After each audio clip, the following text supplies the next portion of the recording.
नमस्कार, स्वागत है आपका डीबी लाइव ग्लोबल में। मैं हूं समीर आत्मज मिश्र। आज के इस खास कार्यक्रम में बात करते हैं अमेरिका की। अमेरिका के राष्ट्रपति डोनाल्ड ट्रंप अपने दूसरे कार्यकाल में जिस चीज़ के लिए सबसे ज़्यादा चर्चा में है वो है टैरिफ, यानी दूसरे देशों के साथ व्यापार पर लगने वाला टैक्स। उसे लेकर उनकी अपने देश में भी आलोचना हो रही है और दूसरे देशों ने तो खैर उसी अनुपात में टैक्स अमेरिका पर भी लादे हैं। लेकिन अमेरिका में अब एक और टैक्स की काफ़ी चर्चा हो रही है जिसका असर सीधे भारत पर पड़ेगा और बहुत ज़्यादा पड़ेगा। डोनाल्ड ट्रंप की ही पार्टी के एक सीनेटर हैं लिंडसे ग्राहम। उन्होंने अमेरिकी कांग्रेस के सामने एक प्रस्ताव रखा है कि उन देशों पर अमेरिका को 500% टैरिफ लगाना चाहिए जो रूस से कच्चे तेल की खरीद कर रहे हैं। अब बताया जा रहा है कि ग्राहम के इस प्रस्ताव पर अमेरिकी कांग्रेस जल्दी ही कोई फैसला ले सकती है। भारत के लिए अमेरिका का ये फैसला कितना नुकसान पहुंचाने वाला हो सकता है, इसे इस बात से समझ सकते हैं कि अमेरिका गए विदेश मंत्री एस जयशंकर ने कहा कि इससे हमारे हित प्रभावित हो सकते हैं, इसलिए हम लगातार सीनेटर ग्राहम के संपर्क में हैं।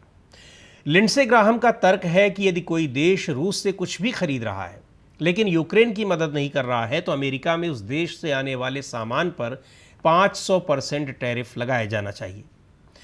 अब यदि ये प्रस्ताव कानून में बदल जाता है, और जिसकी संभावना भी दिख रही है, संभावना इसलिए दिख रही है क्योंकि टैरिफ को लेकर कोई भी सुझाव ट्रंप इग्नोर नहीं करते और दूसरी तरफ ग्राहम ट्रंप के बेहद खास हैं। तो इस कानून के लागू होने पर भारत उन देशों में शामिल होगा जिस पर इस कानून का सबसे ज़्यादा असर होगा। ऐसा इसलिए क्योंकि भारत और चीन रूस के कच्चे तेल के सबसे बड़े खरीदार हैं और कहा जा रहा है कि भारत और चीन को होने वाले कच्चे तेल की इसी कमाई से पुतिन अब तक यूक्रेन के खिलाफ युद्ध छेड़े हुए हैं। सीनेटर लिंडसे ग्राहम का दावा है कि उनके बिल को अब तक 84 सांसदों का समर्थन मिल चुका है। लिंडसे ग्राहम का कहना है कि यह बिल राष्ट्रपति को यह अधिकार देगा कि वो भारत, चीन और दूसरे देशों पर टैरिफ लगाएं ताकि वे देश पुतिन की युद्ध नीति का समर्थन करना बंद करें और रूस को बातचीत की मेज पर लाया जा सके। दरअसल यूक्रेन पर रूस के हमले के बाद पश्चिमी देशों ने रूस के खिलाफ कड़े प्रतिबंध लगाए थे। ये प्रतिबंध अब भी जारी हैं। पश्चिम के देश चाहते थे कि भारत भी रूस से व्यापार बंद करे, लेकिन व्यापार बंद करने की जगह इस दौरान रूस के साथ भारत का कारोबार रिकॉर्ड स्तर पर बढ़ा है। इस दौरान यानी जब से यूक्रेन रूस युद्ध शुरू हुआ है तब से भारत रूस से तेल खरीदने वालों की सूची में सबसे ऊपर के देशों में बना हुआ है। पहले नंबर पर चीन है और दूसरे नंबर पर भारत। युद्ध शुरू होने से पहले भारत कच्चे तेल का जो आयात करता था उसमें रूस की हिस्सेदारी सिर्फ 2% थी, लेकिन अब यह बढ़कर 40% तक हो गई है।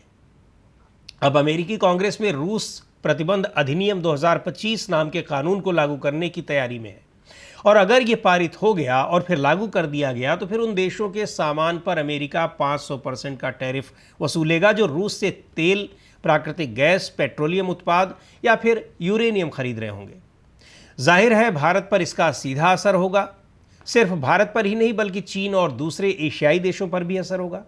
जहां तक भारत की बात है तो कच्चे तेलों के लिए वो आयात पर ही ज़्यादा निर्भर है। भारत दुनिया में कच्चे तेल के आयात और उपभोग दोनों मामलों में दुनिया में तीसरे नंबर पर है। भारत विदेशों से हर दिन करीब 51 लाख बैरल कच्चा तेल खरीदता है। रूस प्रतिबंध अधिनियम 2025 का मकसद ये है कि रूस को शांति वार्ता की मेज़ पर लाया जाए और जो भी देश किसी भी तरह से रूस की मदद कर रहे हों, भले ही व्यापार के माध्यम से आर्थिक मदद ही कर रहे हों, उसे हतोत्साहित किया जाए। रूस से कच्चा तेल खरीदने वालों पर इतना भारी टैरिफ लगाना एक तरह से उन देशों पर दबाव बनाना है कि वो रूस पर प्रतिबंध लगाएं और रूस से कारोबार न करें। सीनेटर लिंडसे ग्राहम ने इस बिल को अप्रैल 2025 में ही सीनेट में पेश किया था। यह बिल अभी अमेरिकी सीनेट में विचाराधीन है। इसे पारित करने के लिए बहुमत और फिर राष्ट्रपति की मंजूरी चाहिए। ग्राहम का दावा है कि इस बिल को आगे बढ़ाने के लिए राष्ट्रपति डोनाल्ड ट्रंप ने ही उनसे कहा है। उनके मुताबिक जुलाई के बाद इस बिल को पास करा लिया जाएगा। कुल मिलाकर इस बिल का मकसद है पुतिन को बातचीत के लिए मजबूर करना। दरअसल 2022 के बाद यानी रूस यूक्रेन युद्ध के बाद भारत ने रूस से कच्चे तेल के आयात को काफ़ी बढ़ा दिया है। उसका कारण ये था कि तमाम देशों ने प्रतिबंधों की वजह से रूस से तेल खरीदना बंद कर दिया, तो रूस ने बहुत सस्ते दाम पर कच्चे तेल देने की पेशकश की। भारत उसके लिए तैयार हो गया और फिर रूस से कच्चे तेल का आयात काफ़ी बढ़ गया। इसी साल मई में भारत ने रूस से करीब 19.6 लाख बैरल प्रतिदिन कच्चा तेल आयात किया। ताज़ा आंकड़ों के मुताबिक भारतीय रिफाइनरी कंपनियां रूस से हर दिन 20 से 22 लाख बैरल कच्चा तेल खरीद रही हैं। रूस से कच्चे तेल की खरीदी गई ये मात्रा इराक, सऊदी अरब, संयुक्त अरब अमीरात और कुवैत से खरीदी गई कुल मात्रा से भी ज़्यादा है। प्रतिबंधों के बाद भारत रूसी कोयला और कच्चे तेल का दूसरा सबसे बड़ा खरीदार है। पहले नंबर पर चीन है। 2022 से लेकर अब तक चीन ने रूस के कुल कच्चे तेल के निर्यात का 47% और भारत ने 38% खरीदा है। दरअसल यूक्रेन युद्ध की शुरुआत के बाद पश्चिमी देशों ने रूस पर प्रतिबंध लगाने शुरू किए और जैसे जैसे युद्ध लंबा खिंचता गया, प्रतिबंध और कड़े होते गए। इन प्रतिबंधों की वजह से रूस की वित्तीय, ऊर्जा और डिफेंस सिस्टम पर काफ़ी प्रभाव पड़ा। पश्चिमी देशों का मानना था कि प्रतिबंधों के चलते रूस के राष्ट्रपति व्लादिमीर पुतिन यूक्रेन के साथ युद्ध बंद कर देंगे और शांति प्रयासों के लिए मजबूर हो जाएंगे। लेकिन अब तक तो इन प्रतिबंधों का मकसद हल होता दिखा नहीं और न ही पुतिन ऐसा कोई संकेत दे रहे हैं कि प्रतिबंधों की वजह से मजबूर होकर वो वार्ता की मेज़ पर आ जाएंगे।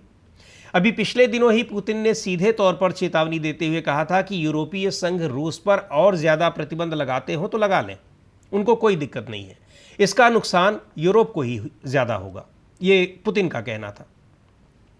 हालांकि इस बिल के पारित होने के बाद भारत की मुश्किलें बढ़ सकती हैं क्योंकि उसे सस्ता तेल भी चाहिए और अमेरिका के साथ व्यापार भी ज़रूरी है।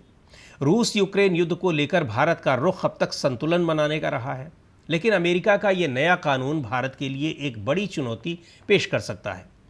हालांकि यह सब इस बात पर निर्भर करता है कि अमेरिकी कांग्रेस में रूस प्रतिबंध अधिनियम 2025 पारित होता है या नहीं।